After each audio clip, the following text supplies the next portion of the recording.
वासुदेवाय। ओम नमो भगवते वासुदेवाय।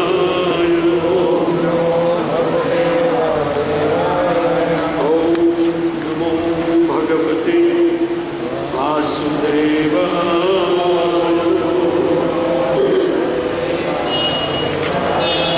नारायणं नमस्कृत्य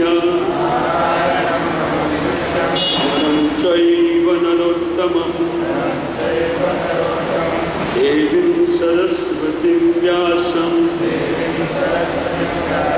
ततो जयं मुदीरये। नष्टप्रायेषु भद्रेषु नित्यं भागवत सेवया भगवतीरुत्तमश्लोके भक्तिर्भवति नैष्टकी। श्रीमद् भागवतम क्रम के अनुसार प्रथम स्कंद के 9वें अध्याय का आज हम लोग 39 नंबर श्लोक लेंगे, जो विश्व पितामह की स्तुति है। और ये स्तुति विष्णु ने अपनी मरणासन अवस्था में किया था। तो आइए इस श्लोक का पाठ कर देते हम लोग। विजय रथ कुंभ आर्तोत्रे धृतहयरश्मिनी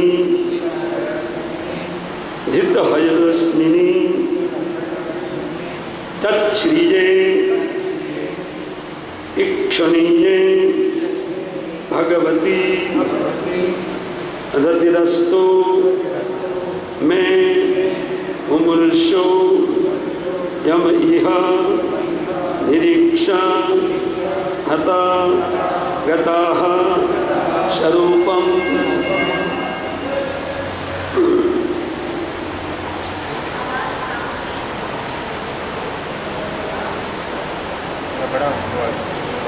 जगत कुटुंबात तोत्रे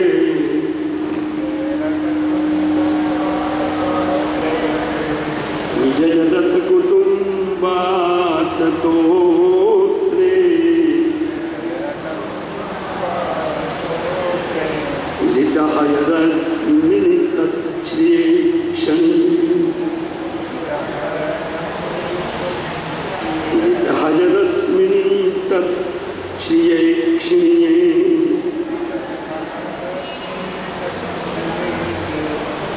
भगवती रतिस्तु मे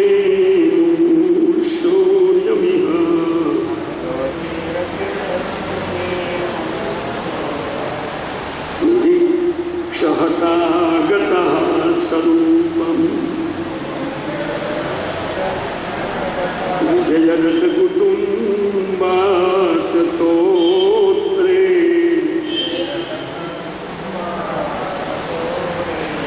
लितहयरश्मिनि तच्छ्रेक्षणीये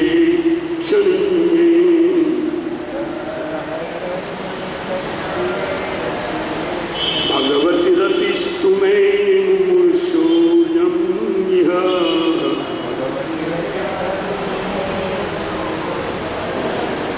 निरीक्षहतागतः स्वरूपम्।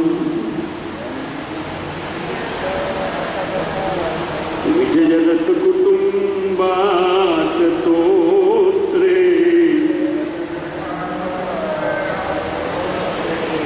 लितहयरश्मिनि तच्छ्रेक्षणी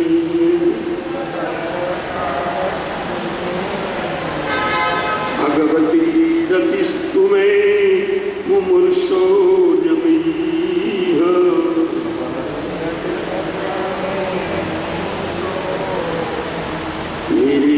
निरीक्षहतागतः स्वरूपम्।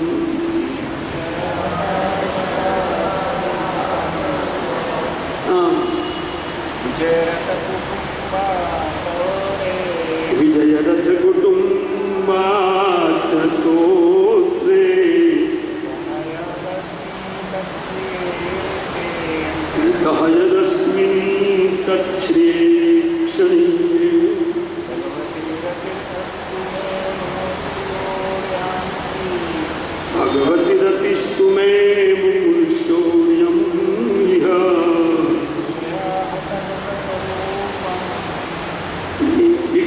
हतागतः स्वरूपम्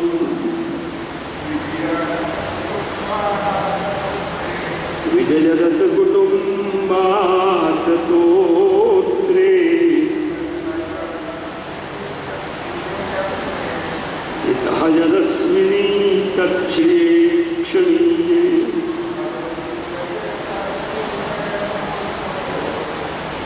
भगवतिरतिस्तु मे मुमुर्षोऽयम् इह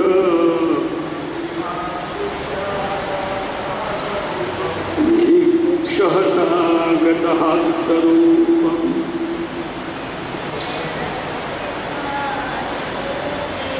विजयरथ कुटुम्बात् तोत्रे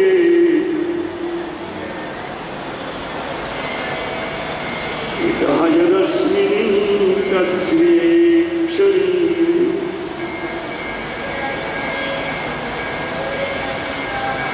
भगवतिरतिस्तु मे मुमुर्षोऽयम् इह निरीक्षहतागतः स्वरूपम् विजयरथ कुटुम्बा जो अर्जुन के रथ को अपना रथ समझ करके आंक रहे आदतोत्रे जिनके वाम हस्त में चाबुक है हितहयरश्मिनी और जिसके दक्षिण हस्त में घोड़ों की रास है तच्छ्रेक्षणीये और इस प्रकार जिनकी सुंदर छवि बनी हुई थी भगवती उन भगवान में रतिरस्तु प्रेम हो मेरा मुमुर्षो मुक्ति की इच्छा वाले व्यक्ति यम यहाँ इस युद्ध के मैदान में निरीक्षा इस छवि का दर्शन करते हुए अतः जो मारा जाता है गताः वो सीधे जाते हैं स्वरूपम स्वरूप मुक्ति को प्राप्त होते हैं।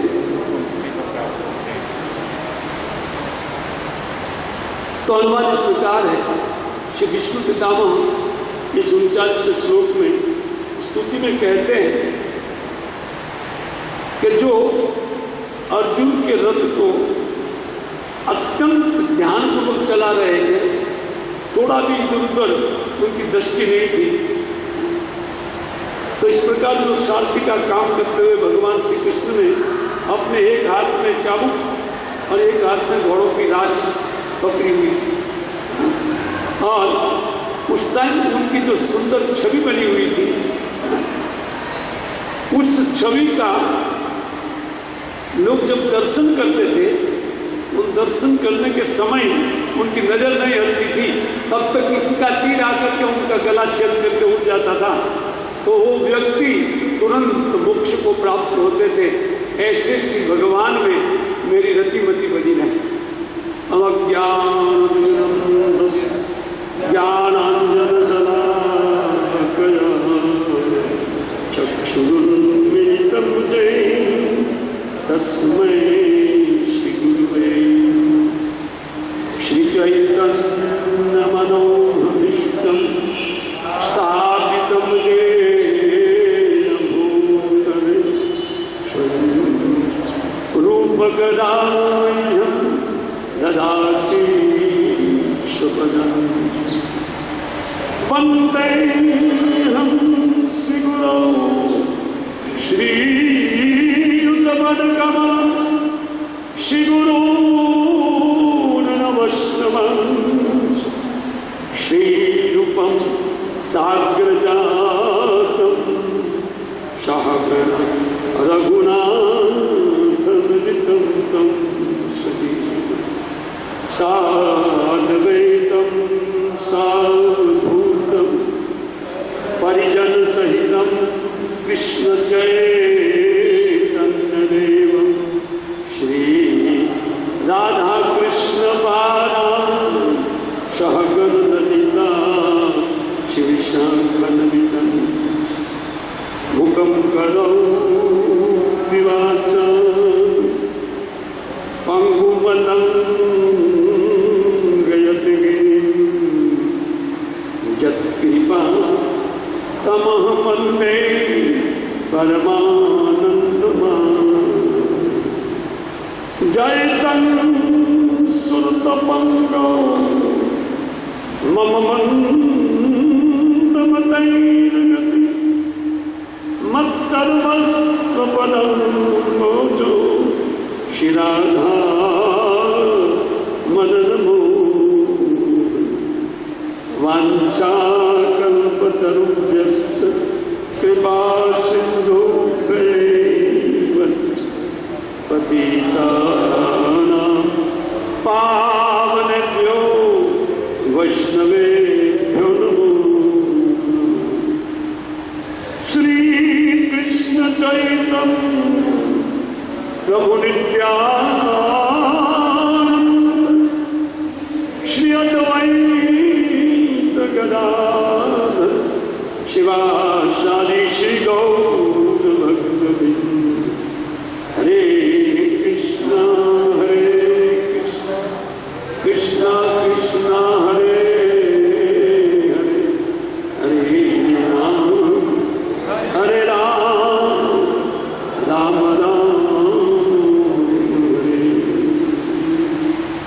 नमो विष्णुपादाय कृष्ण कृष्णाय श्रीमद् भक्तिवेदांत स्वामी नामने नमस्ते सरस्वती देवे गौरवाणी प्रचारे निर्विशेष शून्यवादी पाश्चात्यदेश साधु श्री विष्णु पितामह अपनी स्तुति में भगवान के अर्जुन सार्थत्व जो उनका रूप था, भगवान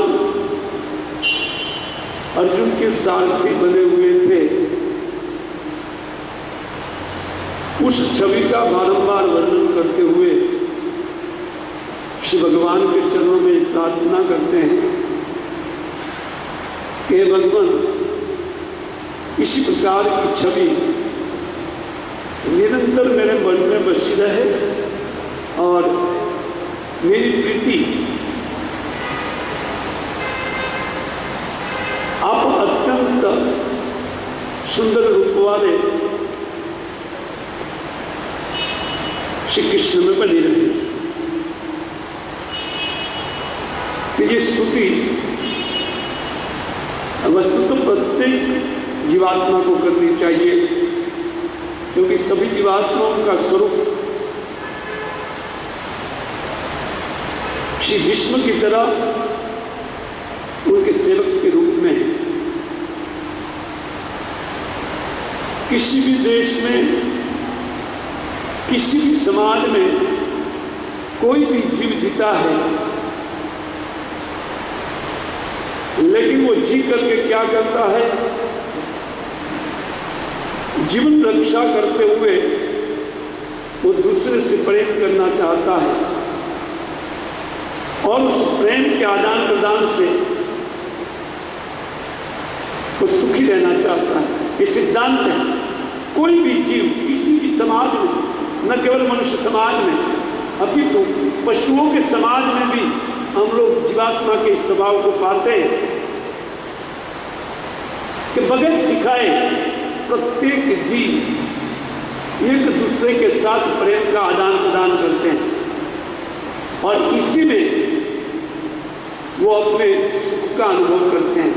लेकिन इस संसार में हम लोग देखते हैं कि इसी प्रकार के आदान प्रदान से जीवों को कभी, किसी भी जीव को कोई सुख मिला नहीं और न तो वो अपने प्रीति पात्र जिनको वो प्रेम करता है उनको कभी संतुष्ट कर पाया है। ऐसा विश्व इतिहास में एक भी उदाहरण नहीं।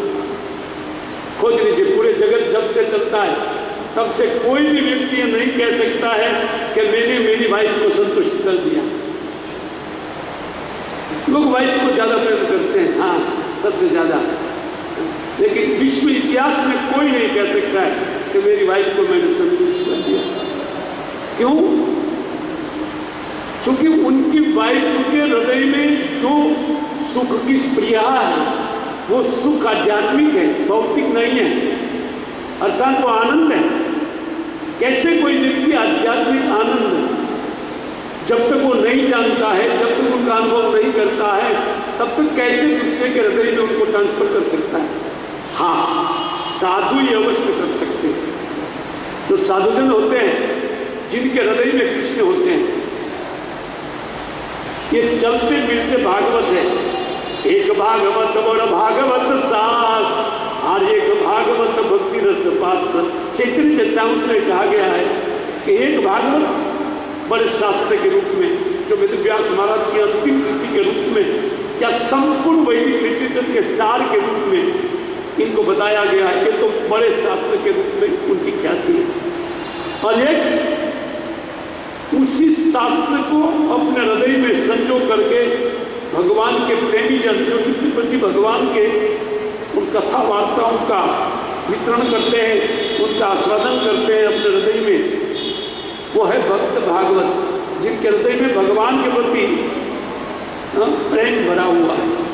सांसारिक कोई पदार्थ में उनकी प्रीति कभी नहीं होती है। याद रहे, जो भगवान को प्रेम करता है वो कभी भी संसार को प्रेम नहीं करेगा, और जो संसार को प्रेम करता है वो भगवान को नहीं करेगा। हाँ, भगवान ने ये माया को रख करके अपने अंश को चॉइस दिया है, बेटा माया को प्रेम करो अथवा मुझे प्रेम करो, दो में से एक काम करो। लेकिन बेटा हमेशा माया को प्रेम करता है, और बेटा जानता है कि बेटा दुखी है, खुद दुखी है, न तो दूसरों को सुखी कर सकता है, और लेकिन बेटा ऐसे करूंगा तो ऐसे करूंगा तो देख लेना चाहिए आगे कोई कर पाया है। भूतकाल में जितने राजा हो गए, महाराजा हो गए, कोई नहीं कर पाया। बुद्धिमानी मार्ग बदलने में है। हम जिस मार्ग से जाना चाहते हैं उस मार्ग पर बहुत भटके हुए जीव बहुत होते हुए जगत को छोड़ करके चले गए हैं। हाँ? इसलिए मैंने कहा कि विश्व की तरह प्रत्येक जीव को यही स्तुति करना चाहिए। प्रत्येक जीव कृष्ण का प्रेमी है, न केवल विष्णु। इसलिए विष्णु स्तुति को भागवतम में रखा। विष्णु भगवान से प्रेम करना चाहता है, उनसे प्रेम मांगता है कि मुझे आपका प्रेम दीजिए, या मेरी बुद्धि आपके ऐसे सुंदर स्वरूप में लगी रहे।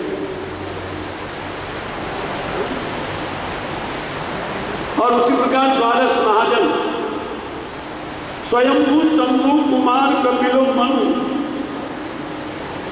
प्रहलादो जन को विष्णु बलिर वयासकी वयम, ये 12 नाम है इसमें, इस श्लोक में। भागवतम का ये 36 स्कंद के तीसरे अध्याय का श्लोक है। यमराज जी बोल रहे हैं, उनके दूतों ने जब उनके सामने चाबुक रख दिया, अजामिल को लेने के लिए गए थे और भगवान के भक्तों ने उनको खदेड़ भगाया। बोले भागो भागो, इसको कहाँ ले जा रहे, ये तो महात्मा है। बोलते महापापी है और हमको यमराज जी ने भेजा, यमराज जी की गलती नहीं हो सकती है, ये तो महापापी है। यमराज जी हमारे स्वामी गलती नहीं कर सकते। बोलते जाओ तुम्हारे स्वामी को पूछो गलती हुआ कि नहीं, पूछो पूछो जाओ। बोले इसको लेके जाएंगे, अरे छोड़ो इसको कहाँ लेके जाते, ये तो हम लोग लेके जाएंगे वैकुंठ। बोले आप धर्मात्मा हैं, आपका सुंदर चतुर्भुज रूप है चारों का, और अत्यंत सज्जन आप दिख रहे हैं, ऐसे चोट डाकू जैसे काम क्यों करते हैं? बोले क्या चोट डकैती है? बोलते हम लोग के कार्य में आप बाधा देते हैं। बोले आप लोग का कार्य किसी को नरक में डालना है, डालो, लेकिन इसको नहीं। बोले महाराज जीवन पर्यंत उन्होंने जो काम किया है वो काम से कोई भी व्यक्ति वैकुंठ नहीं जा सकता है। आप क्या बात करते हैं? वो दोनों आर्गुमेंट करने लगे और वो सुन रहा था, जिनको खींच रहे थे यमराज जी के दूत, वो अचानक सुन रहा था उस बात को। वो अचानक सोचा भाई ये 4 आदमी वाला पक्ष, 4 हाथ वाला पक्ष जीत जाए तभी हमारा सही है, ये लोग तो मुझे नरक में ले जा रहे हैं। यमराज जी के दूत के सामने हक्का बक्का और यमराज जी के दूत आर्गुमेंट किए जा रहे हैं। उन्होंने कहा अरे वो आपको नहीं पुकारते थे, वो अपने बच्चे को पुकार रहे हैं, उनके बेटे का नाम नारायण है। आप भी बोले नारायण, उनका बेटा आएगा है। बोले जो कुछ भी हो हमारे स्वामी का नाम नारायण है, इसलिए हम लोग आ गए हैं। वो उनके बेटे को पुकारने के लिए लिया हो या किसी को गाली देने के लिए लिया हो, इसको हम नहीं जानते। उन्होंने नाम क्या लिया, उसका समय क्या है, अभी तुम लोग उनको आउट कर रहे हैं बॉडी से, उनके शरीर को खींच रहे हैं और मृत्यु के समय नाम लिया है हमारे स्वामी का। अतः तुम भागो यहाँ से। यमराज जी के दूत को लाचार थे, क्या करें, लाचार, जबरदस्ती किया होता तो हरि बोल।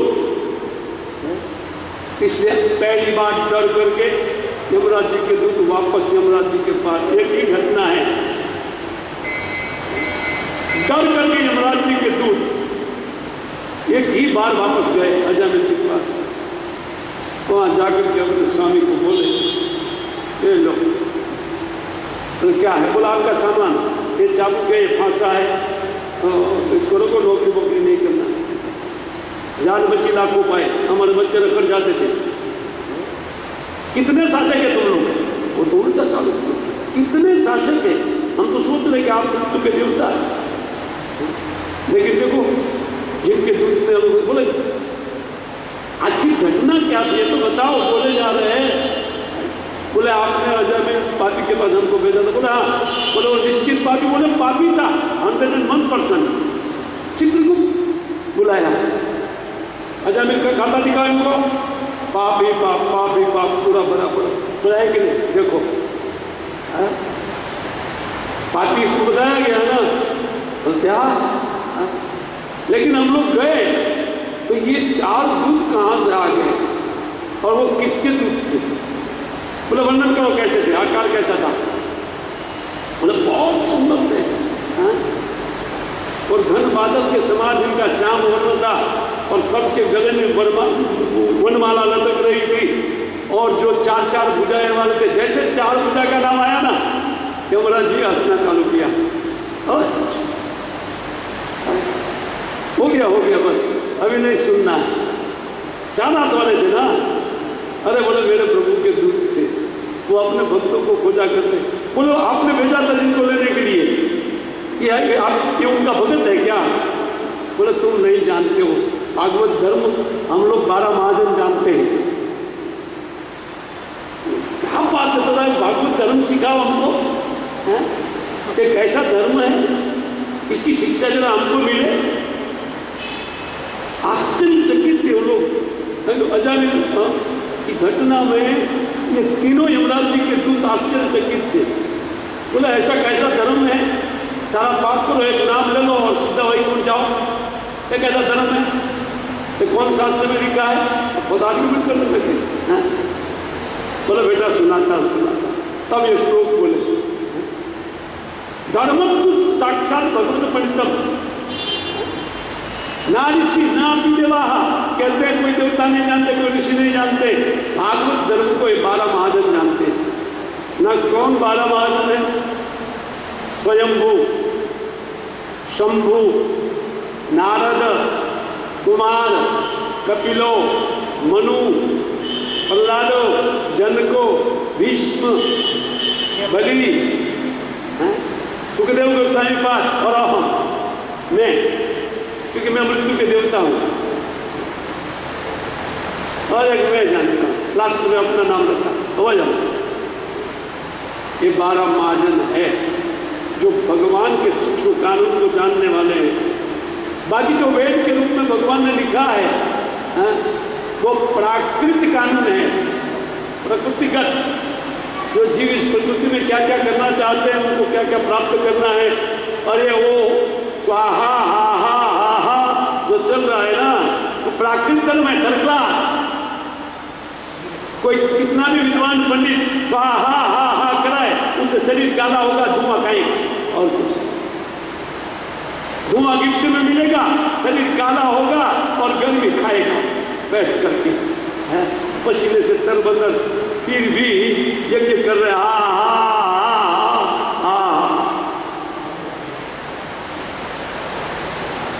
और फिर उससे वस्तु मिलता है, उनसे रोता है क्या हो गया भाई, तुमने यज्ञ करके प्राप्त किया था, वेद में लिखा है। बोले यस, वेद में लिखा है, धर्मम तो साक्षात भगवत प्रणीतम, भगवान के द्वारा साक्षात श्री मुख से उच्चारण किया गया है, वो धर्म है। वो धर्म क्या है? श्रीमद् भगवद गीता श्री मुख की वाणी अंतिम श्लोक, 2 श्लोक, मन मना भव भद्भक्त मध्याजिना माम नमस्कुरु माम वे स्थिति कौन तेजो माम एवं शिष्यति या सर्वधर्मान परित्यज्य मामेकं शरणं व्रज हम त्वां सर्वपापेभ्यो मोक्षयिष्यामि मा शुच। अंतिम भगवद गीता का उपसंहार में 2 श्लोक कह करके अर्जुन को बोलते हैं, ये रहा धर्म। तो बोलते वेद में आपने लिखा है वो सब, बोले वो गड़बड़। क्यों गड़बड़? ना इस संसारिक कुछ वस्तु प्राप्ति का उपाय स्वरूप वेद है, ये जनरल नॉलेज। तो जगत के साथ एक पेपर भेजा था मैंने, उस पेपर में लिखा हुआ धर्म है, ये जगत वाला धर्म है। तैगुण, इस तैगुण धर्म से न इस तैगुण भवा अर्जुन, हे अर्जुन तुम त्रिगुणातीत होने के लिए तुमको एक धर्म का पालन करना पड़ेगा, वो यही धर्म है। क्या?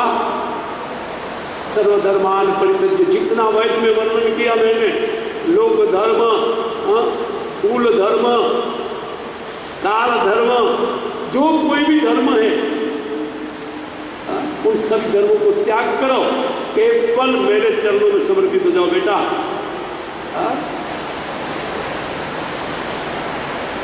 इसी को कहते हैं धर्म का सार। नहीं जानने वाले सा हा कुटारा कुटते हैं और पाते हैं तो दुख लेकर के घर जाते हैं। मिलता है, यज्ञ से कुछ वस्तु मिलता है, लेकिन वो वस्तु में सुख, पूरा जिंदगी यज्ञ करने वाले और यज्ञ कराने वाले का कभी नहीं, आज भी यज्ञ चल रहा है डालता घी से, वो जानते नहीं, देवता लोग रहते ही नहीं है, वो कोई फल फल देगा नहीं, लेकिन यज्ञ करना है महाराज।